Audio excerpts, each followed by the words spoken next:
Hello and welcome to your favorite daily comics YouTube channel, Cartoonist Kayfabe. My name is Jim Rugg. I'm Ed Piscor. And this is a daily video series where we look at comics history, our favorite artists, and lots of other topics related to comics. So if you're new to Cartoonist Kayfabe, welcome. And we encourage you, if you're looking for your favorite comic book or creator, check out our archives by going through the search engine on YouTube. Look up your favorite book, and if we have not done a video on it yet of our over 1,000 video archive, let us know in the comments below. We'll add it to our list for consideration, and hopefully you'll see your favorite video soon. Today we are looking at Dark Horse Comics Aliens series and the best artists that have drawn the xenomorph over the years. Should be a fun video to dive into.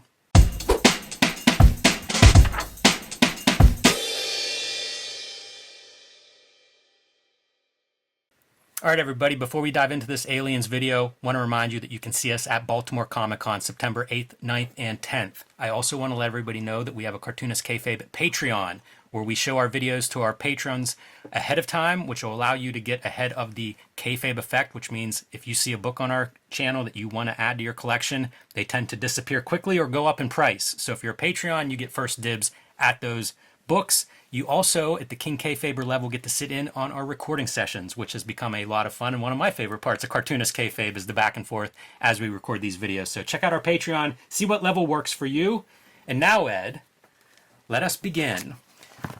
Dark Horse gets the license for Aliens, and their very first out-of-the-gate book is by Mark Nelson. We have a video that looks at this series in depth, so I won't spend too much time on it, but I do want to show it off to anybody that's unfamiliar with this series. One of the greatest duo shade examples in history of comics, as far as I'm concerned, and kind of bucks the trend of licensed books. I feel like up to this point, licensed books had kind of a reputation of not being great comics. Right. What would happen is you'd get the license and say, we're selling this book based on Aliens. And I'm sure that's true. But Dark Horse went a little bit further and got a bunch of really good artists and writers and creators to do these alien stories over the years. And right out of the gates, the very first offering, a fantastic looking book. Yeah, this has a dear place in my heart because it might be one of the first trade paperbacks of comics I ever seen. It was at the Barnes and Noble, so it had regular bookstore distribution, and to see that duotone art, it totally baffled me. I do remember that the trade paperback was pretty expensive, which is why I never picked it up at that level, but I went to the Walden Books and looked at it all the time. Yeah, it's a fantastic offering, and it's, I think, maybe their only black and white Aliens comic. So a little bit different from most of the books that we're going to be showing today, but definitely a standout in my opinion, and one of those early indie books that like showed you didn't have to be a guy breaking into comics to work on the indies, but you could be a very accomplished illustrator doing indie comics work, which was exciting for me as I started to get away from Marvel and DC. Very much a gateway drug into some of the indie stuff. So their follow-up, they go and they hire the artist from Warlock 5, who I absolutely adore his art, Dennis Beauvais, and I think that's a French name, and I am butchering it, and I do apologize, Dennis, for that. But he was doing like airbrush painted work in Warlock 5, but it was black and white. Right. Whenever he gets this Alien series, he continues to do that painted style, but now he gets full color and really kind of gets to go to the next level. Love his art. Didn't do a lot of comics. I think he went into the film direction, but this is a chance to kind of see him shine, and again, gets to play with all the crayons in the coloring box, and it kind of shows. And I think this is another great idea early on in Dark Horse's, transition into a bigger company, finding these top-notch guys to make their Aliens books look good. So if you're interested in Aliens and you pick this up, I think you're probably happy with what you found. Absolutely, and they became kind of like legendary comics. Alien, Predator, Terminator, Yes. Like kids freaking love them, man. Like I had a lot of friends who would have like a run of Predator and nothing else. Yeah, it was very easy to pick those books up if you wanted something else, and they kind of delivered a bit more. You don't see any comics code stamp on this cover. You could get these books that were probably not a hard R book, but definitely a harder edge than what you were getting with your typical issue of a Spider-Man or Batman comic at this time, because these are early 90s. We were into that shit, showing incinerations and stuff like we would be like super on that stuff. Yeah, 100%. Very inventive. And again, if you go from the two first Alien series, the black and white duo shade, to a painted book, they don't even look like Marvel and DC comics at that time. Setting a high bar for sure. They also had a really good eye of finding these young creators, right? So this is some of Sam Keith's first work that I ever saw was Alien Earth Wars. This video is brought to you by the Cartoonist Kayfabe Patreon. 3 different levels will give you access to our videos early, and at the King Kayfaber level, you'll get access to all of our videos first to offset the Kayfabe effect, and you sit in on the recording session, which really gives you a leg up. We are also working Cartoonist. The best way to support Cartoonist Kayfabe is to buy our comics, and coming out in time for Christmas, Hip Hop Family Tree from Ed Piskor. 500 plus pages collecting all of the Hip Hop Family Tree in one handsome volume, along with 140 pages of extra back material, notes, art that hasn't been reprinted before, new art created just for this volume. Red Room, Crypto Killers, is the latest series in the Red Room universe. There are 2 volumes in trade paperback, and this 3rd volume is being published right now. Issue 3, recently published, features Latchkey Kids, now known as Switchblade Shorties, which is Ed's ongoing daily comic strip. This is the first appearance, so you may want to add this one to your collection as a key back issue. X-Men Grand Design is going to be collecting all 3 volumes into one edition, also in time for the holidays this year. The X-Men Grand Design Trilogy, you can pre-order that one now. My latest comics, True Crime Funnies, self-published, featuring 3 non-fiction stories, including 2 wrestling stories, available on my website or my Patreon. Young adult graphic novel, The Plain Janes. Street Angel, Deadliest Girl Alive, featuring the homeless ninja on a skateboard, collecting 8 complete stories. This is my action superhero series, and a new volume of Street Angel will be due out later this year in November, also from Image Comics. Get Princess of Poverty and Deadliest Girl Alive to have all of the Street Angel comics, and Hulk Grand Design, my contribution to the Grand Design mythos celebrating 60 years of the Incredible Hulk. And now back to the video. This is John Bolton doing the painted covers, by the way, not Sam Keith. But whenever you get inside here, this is 1990. So I'm not sure when he shows up in Marvel Comics Presents, which is the first, or Hulk fill-in issue, the first Sam Keith that I saw. But this would have been right around that time, if not a little bit earlier. And it's full Sam Keith. Yeah. Yeah, he would have done Sandman before this. I think that's 89, but he's clearly more mature right here, and probably just trying to figure out, like, you know, how he wants to set up his career. And he probably has the chance to do some comics here that, again, don't look like Marvel and DC. I remember seeing the first Sam Keith on that Hulk book and thinking, like, this doesn't look like a Marvel artist. Yeah. This looks like something different.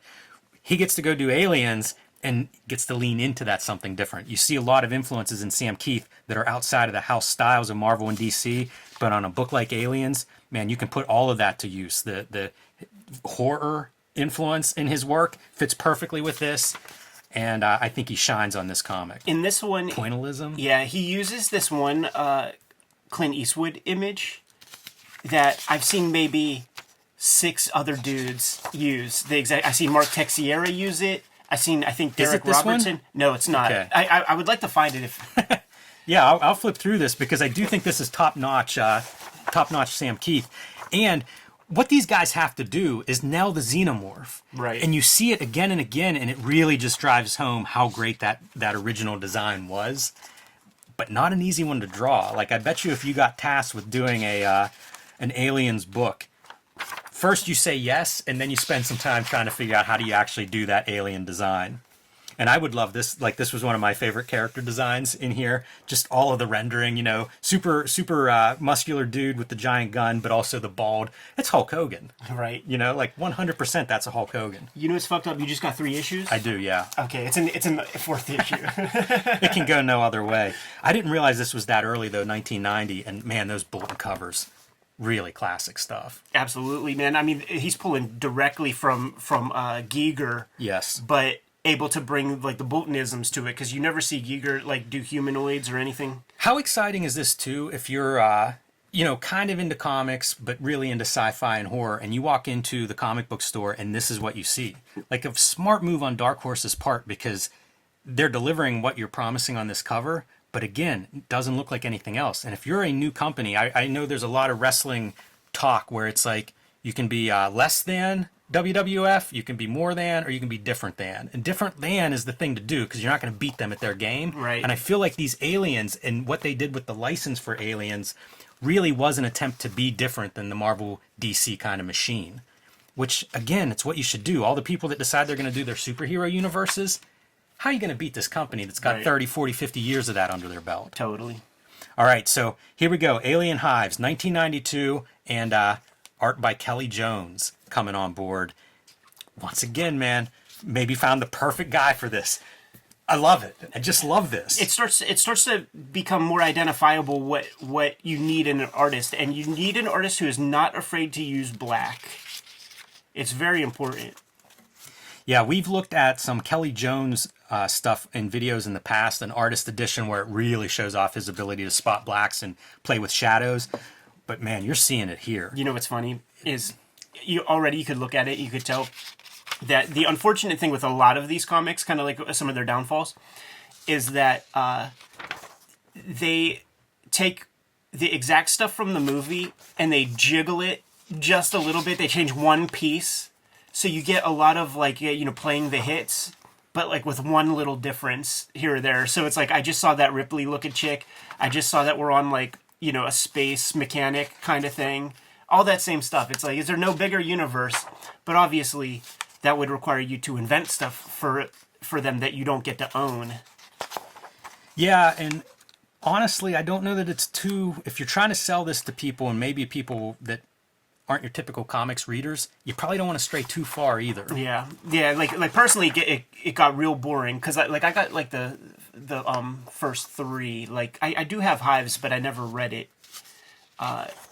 But you identify these things when you read enough of it. It's just like, geez, okay, so this is the Danny Glover in this Predator comic. Yeah, they're certainly these early ventures are not going too far outside of that universe that the movies had established. And was it just 2 Alien movies are all that are out up to this point? Oh, geez, I don't know.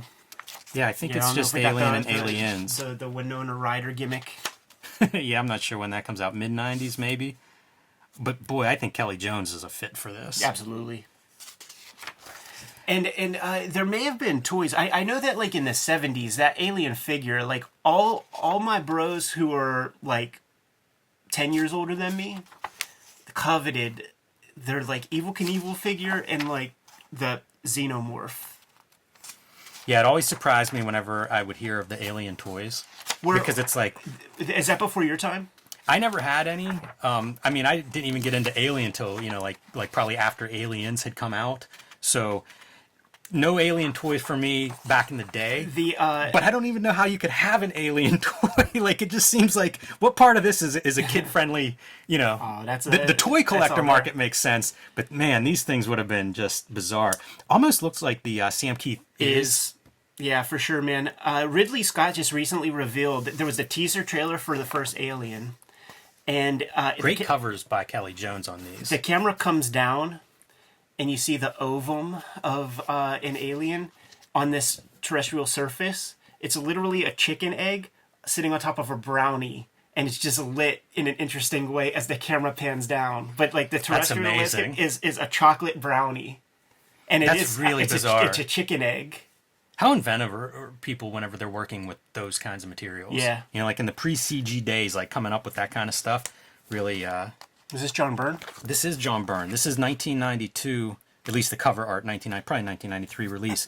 Are you sure it's not 1963 with this Marlon Brando character in the back there? You know what's funny is this looks like it breaks away, at least the cover, and feels like a 1950s horror movie, as opposed to like we're on the alien ship and stuck in outer space. Yeah, the aliens are clearly on Earth, man. This is interesting to me. This is one that I found much, much later. It's 1994 is the date. I didn't remember John Byrne doing an alien story, so this is one of those, as you dig around and start to find some of these back issues, there are so many of the alien comics, and for the most part, they're at a high level. So you find something like this that's a surprise and kind of makes sense, but also doesn't at all. You know, like an alternative world where John Byrne's doing alien comics.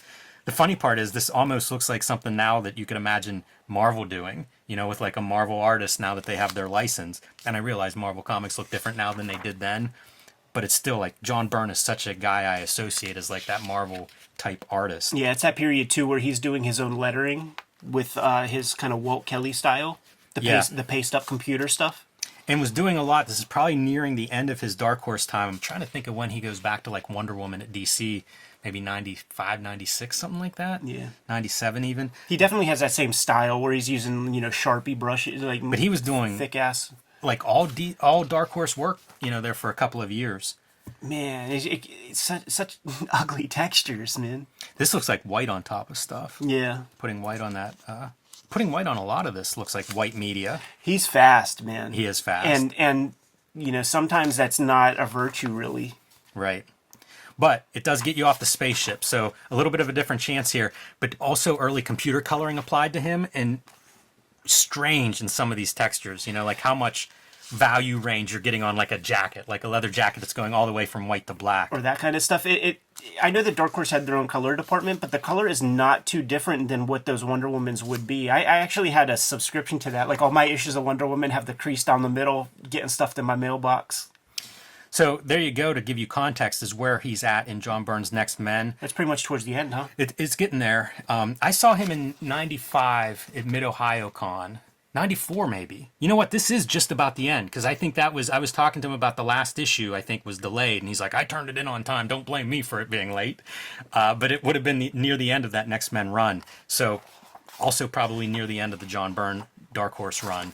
But kind of an interesting artifact. I wonder if that came out of like Dark Horse Presents possibly, and that might be a collection of like a Dark Horse Presents story, because they would do a lot of alien stories in Dark Horse Presents. Yeah, it's true. And they also had another comic that we always forget about, just called Dark Horse Comics.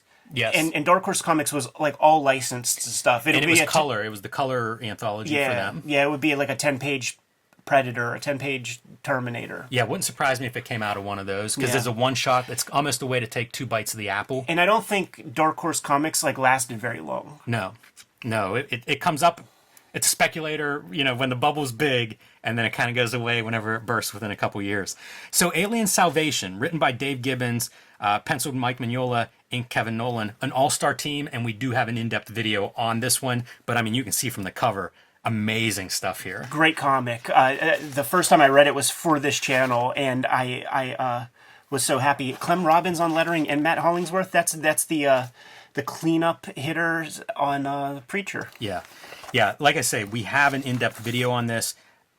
I think it's a really fantastic standalone story and a bunch of all-stars working on it. So check out that video to see maybe an Aliens by Mike Mignola that hopefully a few of you at home, that's a new book for you, something to look forward to next time you head to the comic shop. It was a new book for me and a revelation. Whoops. All right. Here we go.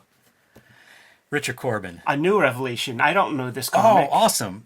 Can you think of much of a better fit than Richard Corbin taking his turn at Aliens? Oh man, we're gonna have to do a bigger video on this, and I'm actually not gonna look too much because I want to do a deeper dive on this one. Well, go ahead. I'll do a quick flip through. This is 1997, and John Pound is doing colors, and this is kind of like when Richard Corbin is really coming around and does some Dark Horse stuff, does some DC stuff, ends up at Marvel. So this is when he's kind of like making his rounds there for about 10 years or so, doing a bunch of work for hire, and like I say, to me, a really good fit. Look at that mauled up face reflected in the blood pool on the ground. Yeah, he's very inventive with that kind of thing. And one of the things that you get with a lot of these Dark Horse comics is you don't always see much of the alien to start off with. And why not? Like it's Richard Corbin and it's Aliens, so you're going to sell the first issue, and now you want more of these aliens. They're so shiny. And yeah, look what he does, dude. He puts a reflection in there, and all the Alien comics we saw, there was never any of that. He's so inventive that way, that's one of the things I appreciate about him the most. It's a great concept because it makes it almost metallic. Yeah. Like as if the alien is not horrific enough. It's very wet. Yes. Yeah. Shiny. Just gross. And the painted covers are really a nice piece. Because that is all Corbin, Exactly. It's not John Pound. And this guy, man, almost the most compromised position you could imagine being in. Just terrible looking. So kind of a cool one. And this is one that I found much, much later after the fact. Wasn't aware that this was published at the time, but then started to find it later on. I think I might have found one in a discount bin. Right. And then it's like, for Corbin Aliens, I tracked down those other issues as soon as I could. And you're starting to see more of the xenomorph as the series goes on. But a pretty good fit, I think. between artist and subject matter. Yeah, really nice.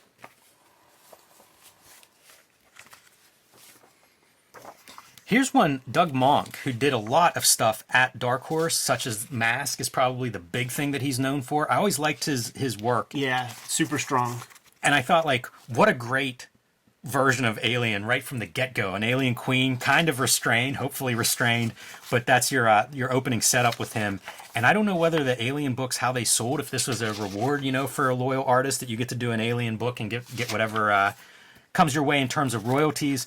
One of the things that I have heard from some of the Alien creators from the Dark Horse era is that once Fox was acquired by Disney, I guess, and Marvel gets that license, that the royalties go away. They do, yeah, with every licensed thing, man. Like, I was going to work something out with IDW once, and they were like, dude, we could hook you up here, but if it goes away, if it goes to some other publisher, like, we can't do any of that. Like, we can't build anything else into that. This Doug Monk work looks a little different than what I'm used to, and it feels very Darrow-ish, except when we get to these pages with the blacks and stuff. But when you're inside that ship, it's a very clear line. You see some Monk marks and things, but I'm feeling Darrow influence on this. Yeah, I can see with these kinds of things. Now, he is a noodler, no doubt.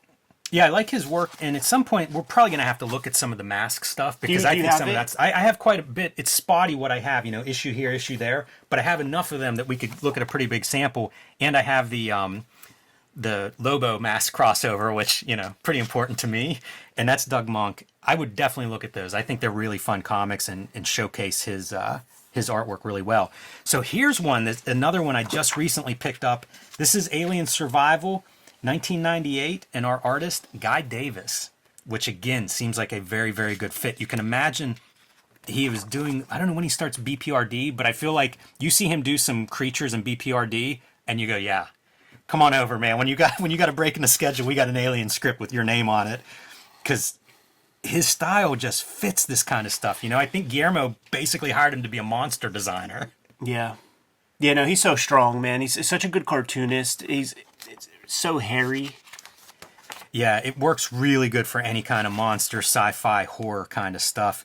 And this guy, like, transforming into a xenomorph. See, that's evolution. That's adding some stuff into the tapestry.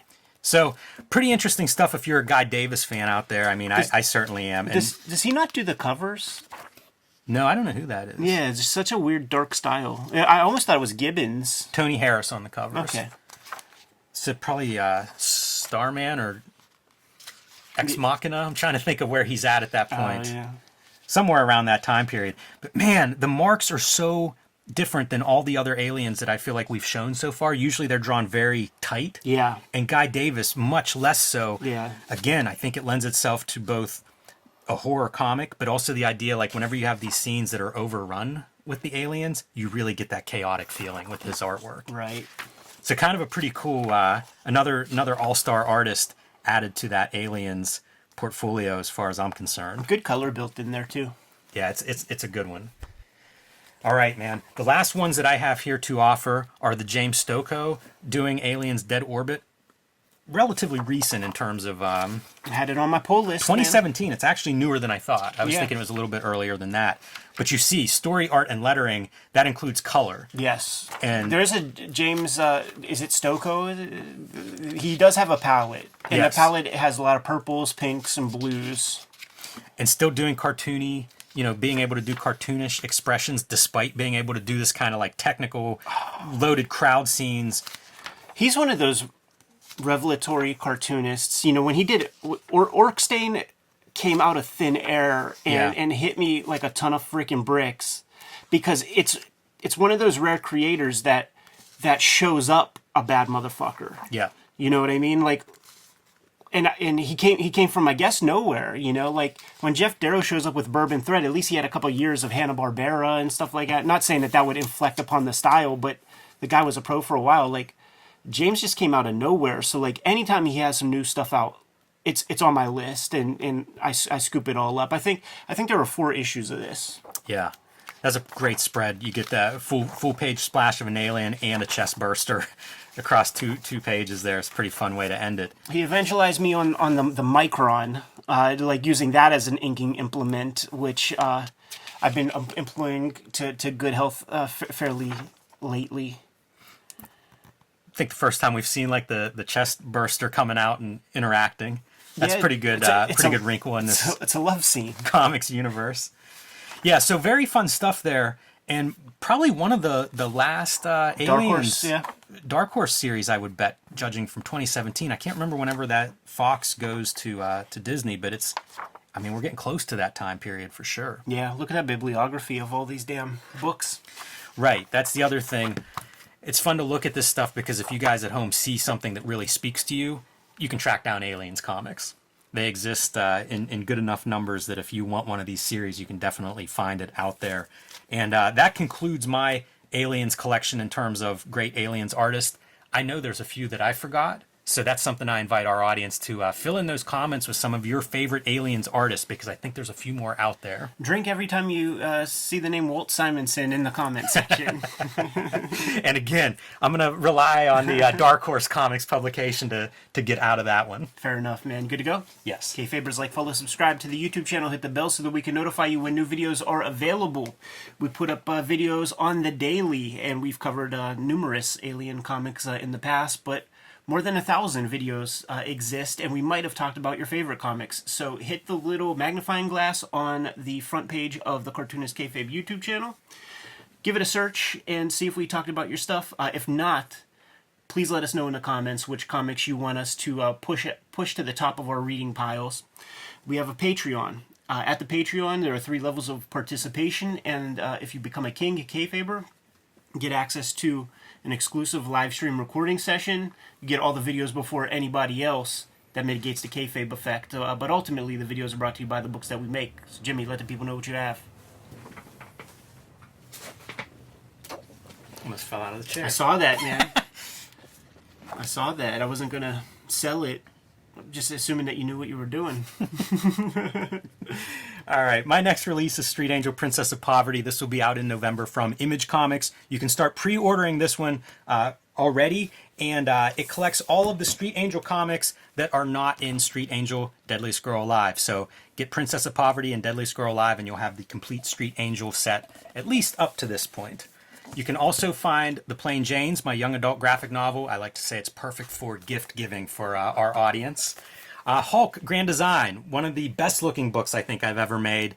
Hats off to Marvel for great production values. Retelling the 60-year history of the Incredible Hulk in an oversized volume. Also featuring some of the all-time great artists drawing their versions of the Hulk in our back matter. So pick this one up if you haven't already, because I believe this is out of print and unavailable at the distribution level, but it's still in a lot of great comic book stores out there, so pick that one up while you still can.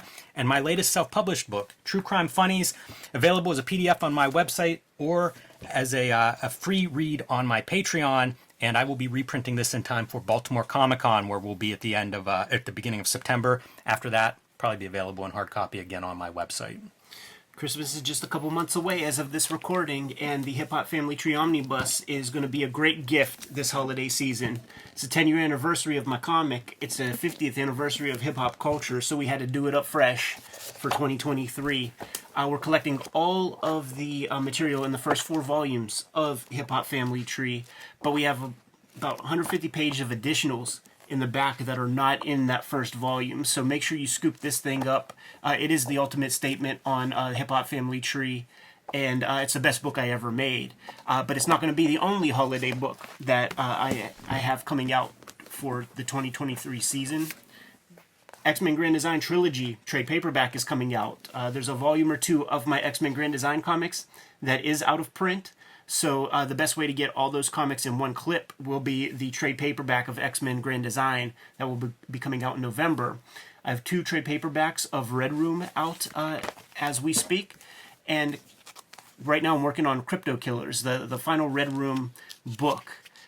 In Crypto Killers 3, there's a backup feature called Latchkey Kids. And these are the characters that I'm exploring in my daily comic strip that I'm going to start putting out at the beginning of 2024, but I'm serializing them exclusively on my Patreon for $3 right now, and it's going over super well, but I'll be putting the strip out to everybody at a later date. There are some other ways to support the channel, though. Jimmy, let the people know.